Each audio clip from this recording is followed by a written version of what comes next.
After talking about this formula to create new habits of a prompt, of motivation, and ability, to kind of create behavior or new habits, we can then look at the habits and behaviors that we are doing now that we regret and that we want to kind of break down, including in an addiction. An addiction is just kind of like a big ball of Christmas lights, or kind of many different strings of Christmas lights, and you have to kind of tease them apart and kind of tear it down one line at a time, one kind of knot at a time. And that's kind of how an addiction is. It's just this big ball, this convoluted mess that you can break apart piece by piece. And to do that, we can look at this formula again and then look at any individual behavior, anything that leads us down that path. And as you've been doing kind of that, the lost battle analysis, reviewing and reflecting on kind of relapses and your addiction and your daily habits and your daily abilities, to kind of pick one thing at a time and start to kind of build a pattern of living that makes it harder to do those things. And so let's say where to build a habit, we wanted to make it as easy as possible, to make the ability to do it so simple that it just becomes natural. For things that lead to the addiction, the bad habits, we want to make them harder to do.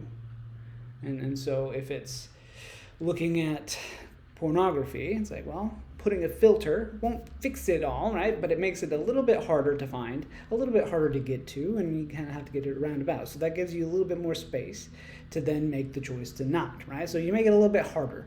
Kind of decreasing motivation is remembering your whys of why not, right?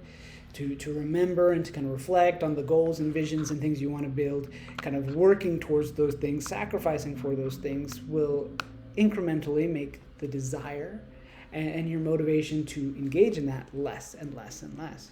And then kind of the idea of prompts, kind of removing things that you know are major triggers, that are major kind of sparks to kind of go down that path.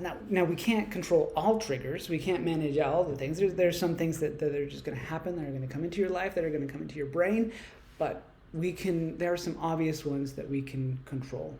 And if we can kind of maneuver those and remove those, the likelihood of us kind of engaging in the behaviors that lead to a full-on relapse will become harder and harder, more difficult, especially as we're facilitating all the things that we want to be doing instead. So it kind of this idea of replacing, making it harder to do the bad habits, breaking those bad habits down and making it kind of less appealing to us, while trying to make the things we want to do more appealing and reinforcing that with those celebrations. And so this idea of flipping the script, using that same equation to then break down the habits you don't want and using it to build the habits that you do want.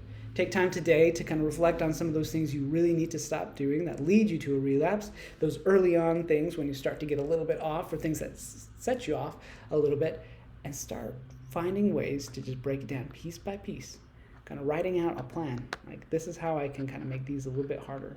And again, the idea of taking this step by step. If you try to overwhelm yourself too much by making so many different changes, it can kind of just burn you out. But kind of making some changes, step by step, breaking things down while you're building things up will kind of really get you into that rhythm of moving towards your goals and leaving the addiction behind.